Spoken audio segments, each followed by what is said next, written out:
Hello there. For my final project for CSCB58, I decided to recreate the popular puzzle platformer game Portal from Valve. So let's go through the basic functionality first. We've got my level right here, the first level, so I have a level. Player is also at least 3 frame buffer units big because you can see their 3x4 little guy right there, so that's definitely enough.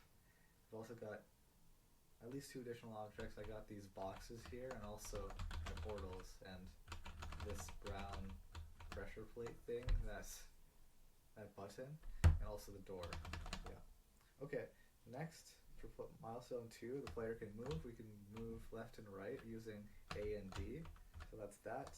We've got player collision because I'm not phasing through this ground right here. However, I will fall off. So player collision works, gravity works. We've also got vertical movement. We cannot jump in this game, but we've got something even better. We can look up by pressing W, and press J to shoot the blue portal, and then press L to shoot the orange portal, and we can go through ceiling portals, and that's how we have vertical movement in this game. Okay. We can also get to at least 3 platforms using this vertical movement. I'll shoot a portal right there, and then go through here. That's 1 platform. I will, come on, go here, that's 2 platforms. Then we can also go to the last one, that's 3 platforms you can go to. Collision with objects works. I just picked up 3 cubes, well, probably more than 3. Yeah, you can pick up cubes, you just immediately collect them once we walk into them. We also got collision with this button here. It notices when you're standing on it, so it'll open up that door whenever you're standing on it. So that's that.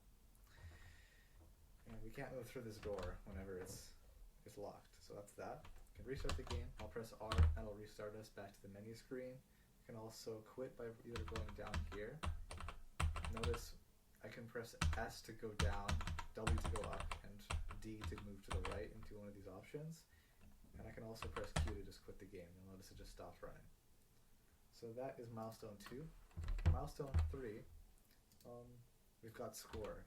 This blue cyanish bar at the top of the screen will tick down. It represents your score. If you wait, it'll go down as it's doing right now. It'll also go down every time you go through a portal, so you're incentivized to go through the fewest number of portals you can to still beat the level. It's a gameplay element. However, you'll also be able to increase your scores by collecting these boxes. So, yeah. That's how the score works. We have a fail condition. If you fall off the screen, you'll fail, as we've already seen. You'll see your final score when you failed on the fail screen as well, as required. And you'll also fail if your score goes beyond 0. So let's see how that works right now. I'm just going to go through a lot of portals, and then you'll notice it just failed, because the score went below 0. Now, the win condition, you want to unlock the ending door and get to the end. I'll show you how to do that in this case. We can go over here, just walk into it, pick up this cube, this box.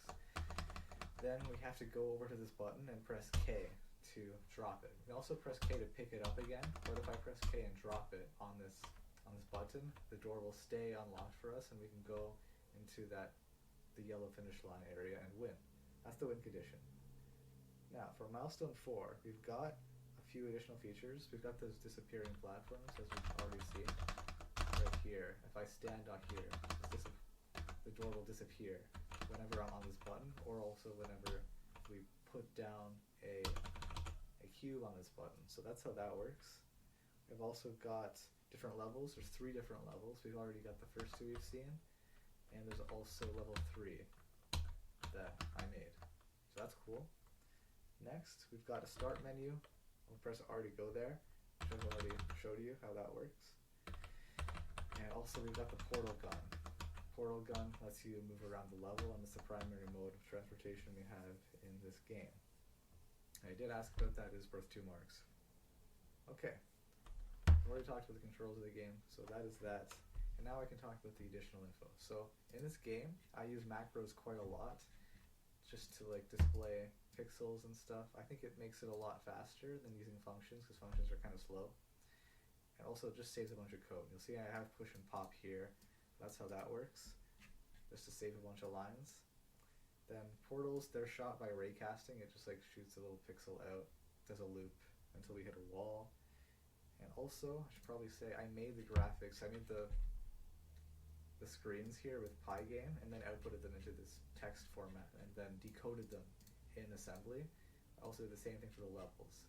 I have a level editor here that I used to make the levels, and they just output into this format here that I can put into the game. That's I just like copy pasted this into my assembly, and it decodes it. So that's that. I will make this all public whenever this course is done and I get my final grade, as was talked about.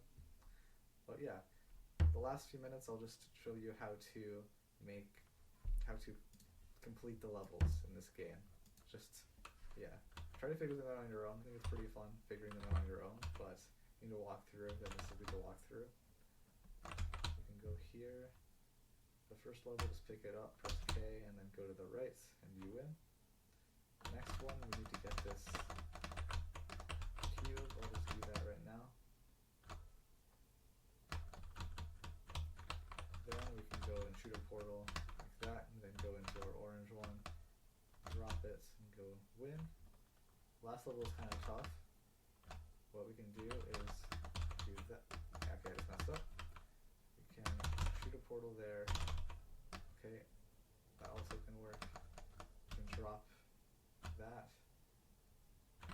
Shoot a portal up there. Pick back up this cube. We'll need it. Then we can go drop both of our cubes that we have in our pockets. Then we win, and we won the game. That's the win screen. Alright, so thanks for watching. Hope you enjoyed.